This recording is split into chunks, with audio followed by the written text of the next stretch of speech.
Today I'm here to share some haunted images with you, specifically demonic or church-related photographs. Let us know what you think of these images in the comments below. Do you think they're genuine? Are they hoaxes? With all that said though, I'm your host James, and these are the top 10 dark photos hidden by the church that will haunt you. We're starting things off with the Guildhall Ghost. This photograph was taken in 1985, which is kind of surprising. It looks like something taken in 1925. What we're looking at here are members of the Coventry Freeman organization at St. Mary's Guildhall in Coventry, UK. They're bowing their heads in prayer. They're at a dinner service. In the top left-hand corner, though, we see a figure that seems to be wearing a long robe of some kind. They're not dressed like anyone else there. We're all mostly in suits and ties. Now, what makes this photo so creepy is that apparently nobody had seen this robed figure before until the film was developed and they looked at the image. Lord Mayor Walter Brandish, who was at the dinner, claimed there was no one in that spot at the time and nobody who had been dressed like that at the entire event. You can also see that whoever or whatever this figure is, it's pretty tall, a head or two taller than most of the people in the photo. Only thing scarier than a ghost is a really tall ghost. Number 9, the devil portrait. This is a photo taken of an infamous image of the devil depicted in one of the most supposedly cursed books in history, the Codex Gigas, aka the Devil's Bible.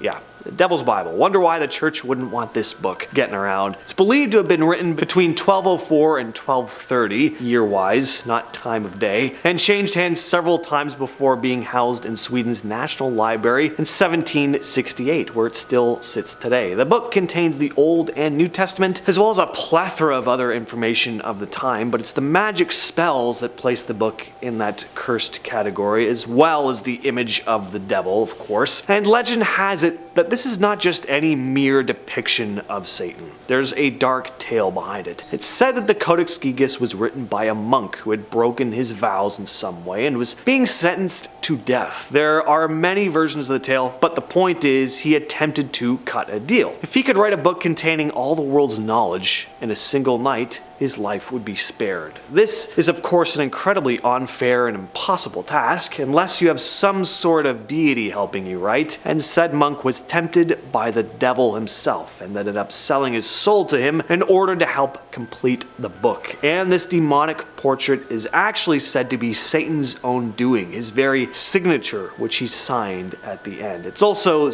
some versions, the monk drew it as a tribute to him as well. Number 8, the White Lady of Worstead Church. Taken in August of 1975 by Peter Berthelot, who is visiting the Church of St. Mary's in North Norfolk with his family. It shows his wife Diane sitting on a church bench, head bowed as she prays. Now, Peter claimed that there was nobody sitting behind his wife when he snapped the picture, but once they were showing their pictures in a slideshow several months later with some friends, one of them chimed in asking, "Diane, who's that sitting behind you?" They looked closer at the photo and were like, "Yeah, who is that?" Diane was quoted saying, "When we saw the white figure sitting behind me on the projector screen, we just stood there with our mouths open." Looking closely at the ghostly figure, it almost looks like a woman wearing a bonnet. Peter and Diane took the photo back to the church, where the vicar told them the story of the White Lady, the ghost of a woman who appears to those who need healing. And apparently at the time the picture was taken, Diane was having some health issues and was on antibiotics. Next up, we have the Sefton Church Ghost. In Merseyside, England, just north of Liverpool, stands the Sefton Church, which finished construction in the 16th century. This image here was taken in 1999, and you can clearly see what looks to be a priest standing there. It's a cool photo, but looking at it without context, you wouldn't really think there's anything supernatural about it, if it weren't for the fact that the photographer, Brad Steiger, said that there was only one other person with him in the church at the time, another photographer who was standing right beside him. So who is the person or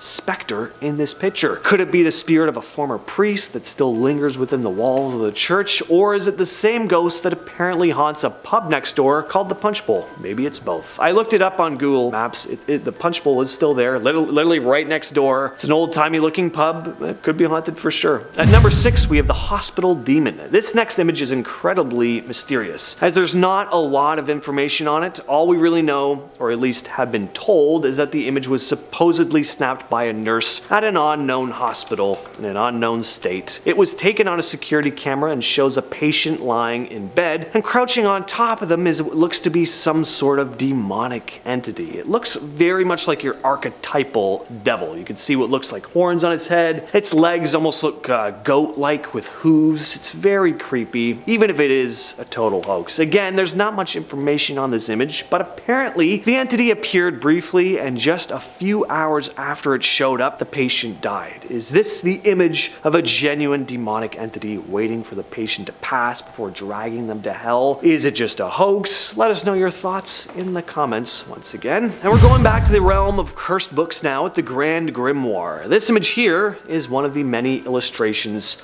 associated with the Grand Grimoire. It's a textbook of sorts containing all sorts of black magic spells, believed to have been written in 1702. The book gives a detailed description on how to summon a specific demon and the tools used in order to make it do your bidding. It also contains various spells used for winning the lottery, communicating with the dead, making yourself invisible, etc. I don't know. I gotta get my hands on this book. The book was readily available and became quite popular in France in the 19th century, and the church set out to vilify it, claiming this book and others like it to be sinister and dangerous, and their campaign was pretty successful. The book kind of died in popularity because, you know, people don't want demons in their houses, I guess. Don't know why. At the number 4 spot, we have the ghost of St. Botolph's. Now, to the untrained eye, this image looks pretty innocuous, right? Just looks like a church. But take a close look at the top right-hand corner. We'll zoom in for you. Yeah, it seems to be a ghostly figure standing by the balcony. The photo was taken in 1982 by a man named Chris Brackley. Apparently, he hadn't seen anyone standing by the balcony when the photo was snapped. It wasn't until he developed the picture that this strange entity showed up. The picture was analyzed extensively, and it was determined that it wasn't the result of double exposure. Chris's equipment seemed to be operating fine too. A few years after the picture was taken, Chris was contacted by a builder who had done restoration work on a crypt at the church, and apparently the builder had knocked down a wall and accidentally disturbed a coffin. Inside of it was a woman whose face was eerily similar to the one captured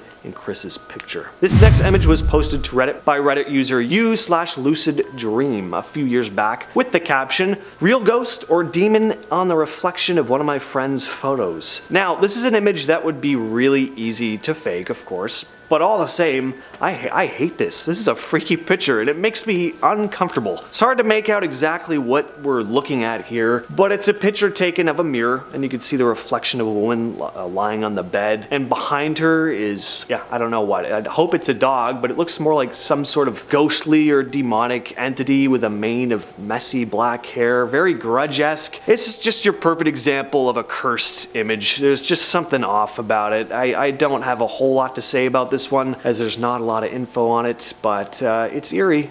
It's eerie. And at number 2, we have the cave demon. There aren't a whole lot of supposedly real photos of demons out there, but this one has been floating around the internet since the late 90s. According to the legend, 2 boys from England had been exploring a cave in the United Arab Emirates. At one point, they heard a man scream. It was too dark for the boys to make out anything, so they pulled out their camera and snapped a picture with the flash on. For a moment, the cave lit up, and they saw this goblin-like creature clinging to a rock. The boys immediately turned around and ran out of the cave as fast as they could. And finally, at our number 1 spot, we have the specter of Newby Church. This is a pretty famous image, said to be one of the most convincing ghostly photographs ever taken. This photo was snapped in 1963 by Reverend Kenneth F. Lord, great name, in the Church of Christ the Consoler, located on the grounds of Newby Hall in North Yorkshire, UK. The Reverend had been snapping pics of the church, and when the photos were developed, he noticed this mysterious, semi-translucent, cloaked figure standing at the church altar. He'd been completely alone in the church at the time. At least that's what he thought. First glance, it looks a bit like a plague doctor to me, almost. Skeptics took one look at this picture though and immediately called it a hoax, saying that the image was most likely the result of double exposure. It just looked too clear. The church was also not said to be haunted either, but the Reverend was adamant that what he took was real and sent the picture to experts to be examined, and it was determined at the time that the photo hadn't been tampered with at all. According to them, what was captured here was genuine. Whether it's an actual ghost or not, however, is still up in the air. This is also one that's really tall too. It's determined that whatever that thing was about 9 feet tall, so that is a very tall ghost. No thank you. All that said, I've been your host James, and I'll catch you, yes you specifically, in the next video.